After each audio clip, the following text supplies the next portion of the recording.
আসসালামু আলাইকুম। আমন্ত্রণ জাগো টিভি নিউজে, সঙ্গে আছি আমি আফরিন সুমনা। শুরুতেই জানিয়ে দিচ্ছি সংবাদ শিরোনাম। বড় ছেলের হাতে মার খেয়ে কপোকাত নেতানিয়াহু, সংসদ সদস্যের বক্তব্যে ইসরায়েলি রাজনীতিতে তোলপাড়। নিউ ইয়র্কে হিজবুল্লাহ নেতা নাসরুল্লাহর অন্ত্যেষ্টিক্রিয়া, হিজবুল্লাহ ও ইসরায়েল সমর্থকদের সংঘর্ষ, ইন্তিফাদা স্লোগানে কাঁপল ওয়াশিংটন স্কয়ার পার্ক। ইসরায়েলি ড্রোনের জমদূত এখন ইরানের হাতে, মজিদ ক্ষেপণাস্ত্র আরও নিরাপদ হলো ইরানের আকাশ।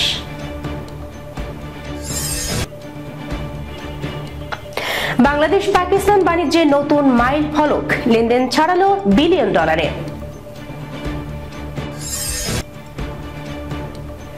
জার্মানি নির্বাচনে রক্ষণশীলদের বিজয়, নতুন চ্যান্সেলর হচ্ছেন ফ্রিডরিখ মের্জ। রক্ষণশীল দলের জয়ে ট্রাম্পের উচ্ছ্বাস। বাংলাদেশের সাথে যুক্ত হতে চায় পশ্চিমবঙ্গ, ভারতীয় বিধায়কের বক্তব্যে ঘি ঢাললেন মলম সাংঘাতিক ময়ূখ রঞ্জন। ভারতকে হারাতে না পারলে আমার নামও শাহবাজ নয়। দর্শক, এতক্ষণ শিরোনামগুলো শুনছিলেন, এবার জানিয়ে দিচ্ছি বিস্তারিত। ইসরায়েলি সংসদ সদস্য নাআমা লাজিমি নেসেটে বিস্ফোরক দাবি করেছেন। অভিযোগ করেছেন যে প্রধানমন্ত্রী বেনিয়ামিন নেতানিয়াহুর ছেলে ইয়াইর নেতানিয়াহু তার বাবাকে শারীরিকভাবে মারধর করার পর তাকে বিদেশে পাঠানো হয়েছে। লাজিমির বক্তব্যে ইসরায়েলের রাজনীতিতে তুলকালাম কাণ্ড ঘটে গেছে। লাজিমি প্রশ্ন তুলেছেন যে প্রধানমন্ত্রীর সুপুত্র ইয়াইরের যুক্তরাষ্ট্রের মিয়ামিতে দীর্ঘস্থায়ী থাকার খরচ কে বহন করছে এবং এতে সরকারি অর্থ জড়িত কিনা। বিস্তারিত প্রতিবেদনে।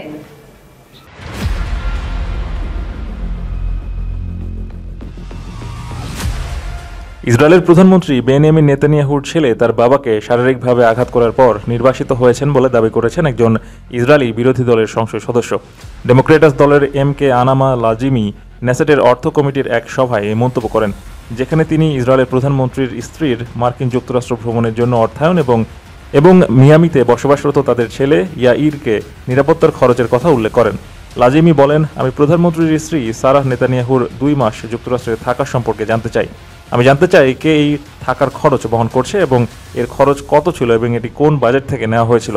আমি প্রধানমন্ত্রীর ছেলে ইয়াইর নেতানিয়াহু সম্পর্কে জানতে চাই। গত বছর একটি প্রতিবেদনে বলা হয়েছিল যে তার নিরাপত্তা বাবদ বছরে প্রায় 2.5 মিলিয়ন শ্যাকেল বা $7,01,000 মার্কিন খরচ হয়। সংসদ সদস্য নাআমা লাজিমি আরও বলেন, আমি জানতে চাই এই অর্থ এখনও বাজেটে রয়েছে কিনা এবং প্রধানমন্ত্রীর ছেলের থাকার খরচ এখনও বহন করার ইচ্ছে আছে কিনা, কারণ সে প্রধানমন্ত্রীকে মারধর করেছিল এবং নেতানিয়াহুর কর্তৃত্বের প্রতীককে ক্ষতিগ্রস্ত করার কারণে তাকে বিদেশে থাকতে হচ্ছে। যখন অন্যান্য সংসদ সদস্যদের দ্বারা এই দাবি নিয়ে প্রশ্ন তোলা হয়, লাজিমি জবাব দেন যে ইসরায়েলি নেতার ছেলেকে বিদেশে নির্বাসিত করেছে। নেতানিয়াহুর লিকুদ দলের একজন প্রতিনিধি এই বক্তব্যকে মিথ্যা বলে প্রত্যাখ্যান করেছেন এবং আইনি ব্যবস্থা নেওয়ার হুমকি দিয়েছেন। গাজায় যুদ্ধাপরাধের জন্য নেতানিয়াহু নিজেই আন্তর্জাতিক ফৌজদারি আদালতের দ্বারা অভিযুক্ত। গাজায় আটক বন্দীদের পরিবারগুলি ইসরায়েলি নেতাকে তাদের আত্মীয়দের মুক্তির জন্য চাপ দিচ্ছেন এবং এই প্রেক্ষাপটে নেতানিয়াহু তার ছেলেকে বিদেশে রাখার বিষয়ে ইসরায়েলিদের কাছ থেকে সমালোচনার মুখোমুখি হয়েছেন।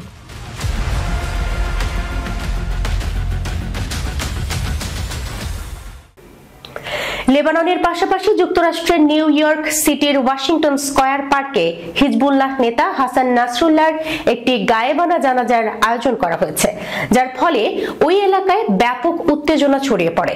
ইসরায়েল বিরোধী বিক্ষোভকারীরা প্যালেস্টাইন এবং হিজবুল্লাহর পক্ষে স্লোগান দিতে থাকে। এতে কেঁপে ওঠে ওয়াশিংটন স্কয়ার পার্ক। অন্যদিকে ইসরায়েল সমর্থক প্রতিবাদকারীরা আমেরিকান ও ইসরায়েলি পতাকা, স্লোগান এবং ইয়ার হর্নের মাধ্যমে প্রতিক্রিয়া জানায়। সিদ্দিকুর রহমানের রিপোর্ট।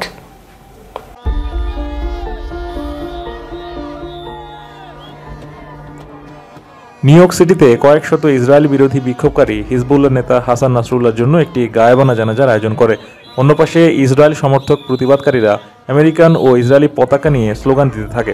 এতে ব্যাপক উত্তেজনা ছড়িয়ে পড়ে। লেবাননে নাসরুল্লাহর অন্ত্যেষ্টিক্রিয়ার দিনই ম্যানহাটনের ওয়াশিংটন স্কয়ার পার্কে এই প্রতিবাদ অনুষ্ঠিত হয়। বিক্ষোভকারীরা স্লোগান দেয়, নদী থেকে সাগর পর্যন্ত ফিলিস্তিন প্রায় মুক্ত, সেটলার্স বাড়ি ফিরে যাও, ফিলিস্তিন শুধু আমাদের। এবং নিউ ইয়র্ক থেকে গাজা পর্যন্ত বিশ্বব্যাপী ইন্তিফাদা ছড়িয়ে দাও। ভিড়ের মধ্যে বেশ কয়েকজন নাসরুল্লাহ এবং হামাস নেতা ইয়াহিয়া সিনওয়ারের ছবি ধরে রাখে। কোনো বিক্ষোভকারীদের হাতে হিজবুল্লাহর পতাকাও ছিল। অন্যদিকে কয়েক ডজন ইসরায়েল সমর্থক প্রতিবাদকারী এয়ার হর্ন বাজায় এবং ইসরায়েলি ও আমেরিকান পতাকা উড়ায় এবং ইউএসএ স্লোগান দেয়। ফিলিস্তিনপন্থীদের বাজে ভাষায় গালি দিতে শোনা যায়, পরে পুলিশ দুই পক্ষকে আলাদা করে দেয়।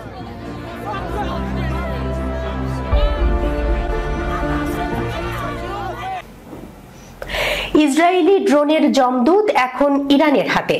মজিদ ক্ষেপণাস্ত্রে আরও নিরাপদ হলো ইরানের আকাশ। মধ্যপ্রাচ্যের আকাশে আবারও ঘনীভূত হচ্ছে যুদ্ধের ছায়া। আর এই টানাপোড়েনের মাঝেই ইরান নিজেদের আকাশ প্রতিরক্ষাকে করেছে আরও শক্তিশালী। তাদের এই মহড়ার কেন্দ্রবিন্দুতে এবার মজিদ ক্ষেপণাস্ত্র। এই অস্ত্র যা বিশেষভাবে তৈরি হয়েছে ইসরায়েলের ড্রোন হামলা ঠেকানোর জন্য। কিন্তু আদৌ কি এই অস্ত্র ইসরায়েলি ড্রোনের জন্য বিপজ্জনক হয়ে উঠতে পারে? বিস্তারিত রিপোর্টে।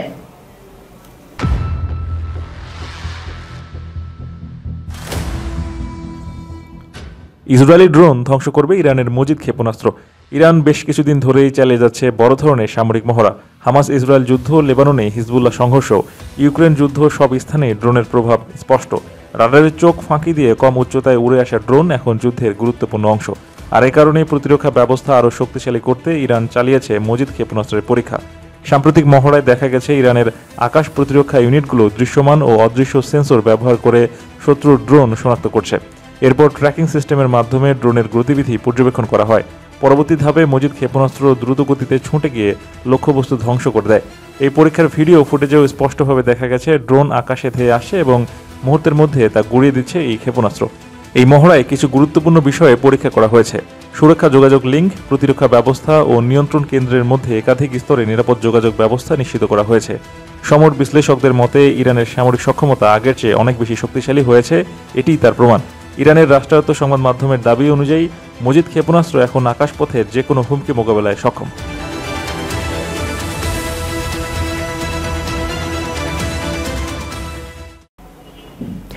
বাংলাদেশ পাকিস্তান বাণিজ্যে নতুন মাইল ফলক, লেনদেন ছাড়ালো বিলিয়ন ডলারে। 5 দশকের বেশি সময় পর সরকার পর্যায়ে সরাসরি দ্বিপাক্ষিক বাণিজ্য পুনরায় শুরু করেছে বাংলাদেশ ও পাকিস্তান। 1971 সালের পর চলতি বছরে প্রথমবারের মতো পাকিস্তান থেকে সরাসরি পণ্য আমদানি করছে বাংলাদেশ। এই আমদানি এরই মধ্যে 100 কোটি মার্কিন ডলার ছাড়িয়েছে। পাকিস্তানের সংবাদ মাধ্যম দ্য নিউজের বরাতে জিও নিউজের এক প্রতিবেদনে এ তথ্য জানানো হয়েছে। বিস্তারিত সিদ্দিকুর রহমানের প্রতিবেদনে।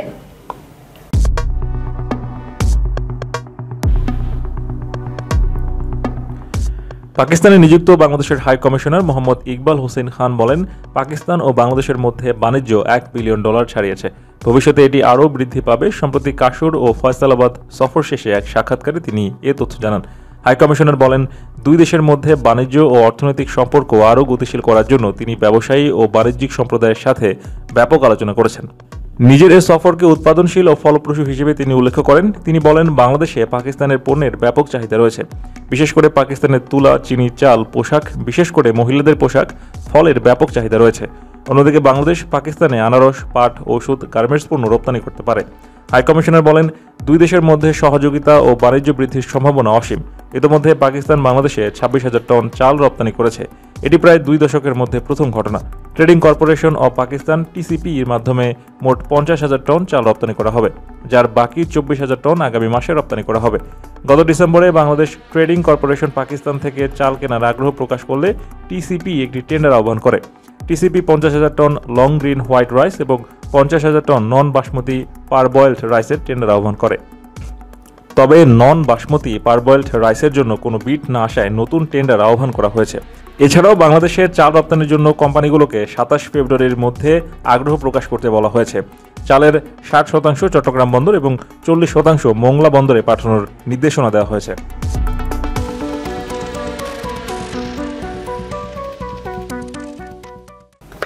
জার্মানি নির্বাচনে রক্ষণশীলদের বিজয়, নতুন চ্যান্সেলর হচ্ছেন ফ্রিডরিখ মের্জ। রক্ষণশীল দলের জয়ে উচ্ছ্বাস প্রকাশ করেছেন ট্রাম্প। ক্রিশ্চিয়ান ডেমোক্রেটিক ইউনিয়নের নেতা ফ্রিডরিখ মের্জ দেশটির পরবর্তী চ্যান্সেলর হতে যাচ্ছেন।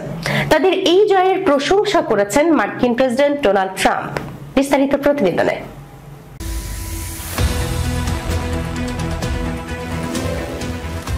জার্মানির নির্বাচনে রক্ষণশীলদের বিজয়কে স্বাগত জানিয়ে মার্কিন প্রেসিডেন্ট বলেছেন, জার্মানির জনগণ ওলাফ শলসের নেতৃত্বাধীন মধ্যবাম সরকারের নীতি প্রত্যাখ্যান করেছেন। রোববার নিজস্ব সামাজিক মাধ্যম ট্রুথ সোশ্যালে ট্রাম্প বলেন, মার্কিন যুক্তরাষ্ট্রের মতোই জার্মানির জনগণ এত বছর ধরে প্রচলিত সাধারণ এজেন্ডাবিহীন, বিশেষ করে জ্বালানি এবং অভিবাসন বিষয়ে ক্লান্ত হয়ে পড়েছে। জার্মানির জন্য আজ একটি ঐতিহাসিক দিন। এদিকে নির্বাচনের জয়ে মেসেজকে অভিনন্দন জানিয়েছেন ফরাসি প্রেসিডেন্ট ইমানুয়েল ম্যাক্রো ও ব্রিটিশ প্রধানমন্ত্রী কিয়ার স্টারমার। প্রসঙ্গত, রোববার জার্মানিতে সংসদ নির্বাচনে ভোট গ্রহণ হয়। ভোট গণনা শেষে প্রাথমিক ফলাফলে দেখা গেছে সিডিইউ এবং সিএসইউ পেয়েছে 28.5% ভোট। বিপুল পরিমাণ ভোট কমেছে চ্যান্সেলর ওলাফ শলসের দল এসপিডির। 9% ভোট কমে তারা পেয়েছে 16.4% ভোট। দ্বিতীয় অবস্থানে আছে অতি দক্ষিণপন্থী দল এএফডি, তারা পেয়েছে 20.8% ভোট। জার্মানিতে নতুন চ্যান্সেলর হতে পারেন সিডিইউ নেতা ফ্রিডরিখ মেটজ। জয়ের পর উল্লাসরত সমর্থকদের উদ্দেশ্যে মেটজ বলেন, তিনি তার অর্পিত দায়িত্ব সম্পর্কে সচেতন। চলুন আজ রাত উদযাপন করি এবং সকালে আমরা কাজে যাব।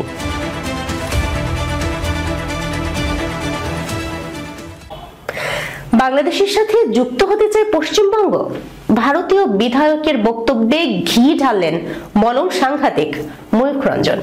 আবারও নতুন করে আলোচনায় ভারতের পশ্চিমবঙ্গের সাংবাদিক ময়ূখ রঞ্জন ঘোষ।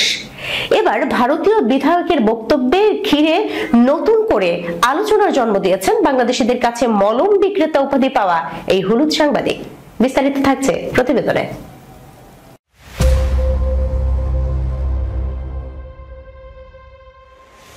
পশ্চিমবঙ্গের তৃণমূল কংগ্রেস বিধায়ক মনোরঞ্জন ব্যাপারীর এক বক্তব্য ঘিরে নতুন বিতর্কের জন্ম দিয়েছেন ময়ূখ। যে ভিডিওটি সামাজিক যোগাযোগ মাধ্যমে রীতিমতো এখন ভাইরাল। সোশ্যাল মিডিয়ায় ছড়িয়ে পড়া ভিডিওটিতে দেখা যায় রিপাবলিক বাংলার এক সাংবাদিক এই বিধায়ককে সাক্ষাৎকার নেওয়ার সময় তিনি বলেন, ভারতের অনেক রাজ্যেই তো নিজস্ব পতাকা রয়েছে, আমাদের বাঙালিদের পশ্চিমবঙ্গেও আলাদা পতাকা থাকতেই পারে। তৃণমূল কংগ্রেসের এই বিধায়কের এই কথাটিকে ঘিরেই বিতর্কের জন্ম দেওয়ার চেষ্টা করেছেন ময়ূখ রঞ্জন। এমনিতেও বাংলাদেশ ও বাঙালিদের নিয়ে কথা বলার কোনো সুযোগ পেলে হাতছাড়া করেন না এই সাংবাদিক। সেই বিধায়ক যে শুধু এতটুকু বলেছেন তা নয়, তার পুরো বক্তব্য জুড়ে তিনি কোথাও বলেননি পশ্চিমবঙ্গকে বাংলাদেশের সঙ্গে যুক্ত করার কথা। বরং তিনি মুখ্যমন্ত্রী মমতা বন্দ্যোপাধ্যায়ের প্রশংসা করে বলেন, মুখ্যমন্ত্রী মমতা বন্দ্যোপাধ্যায়ের জন্য আমরা রাজ্য সঙ্গীত পেয়েছি, তো অন্য রাজ্যের মতো আলাদা পতাকা আমাদের থাকতেই পারে।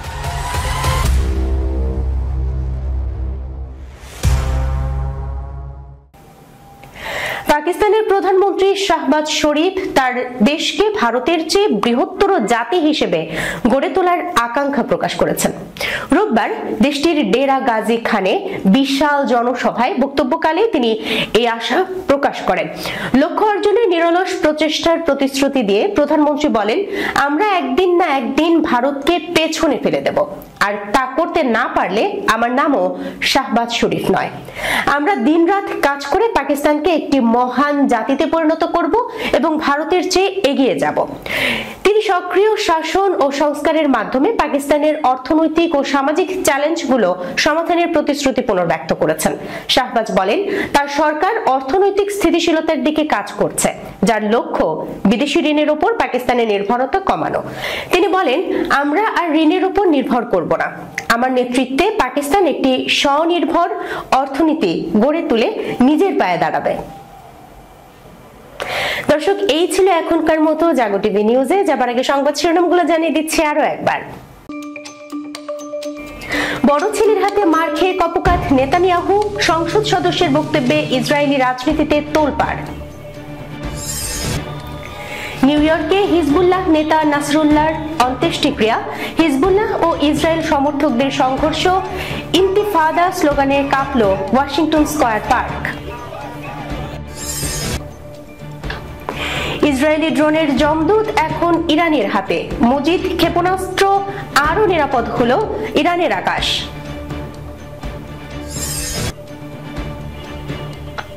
বাংলাদেশ পাকিস্তান বাণিজ্যে নতুন মাইল ফলক, লেনদেন ছাড়ালো বিলিয়ন ডলারে।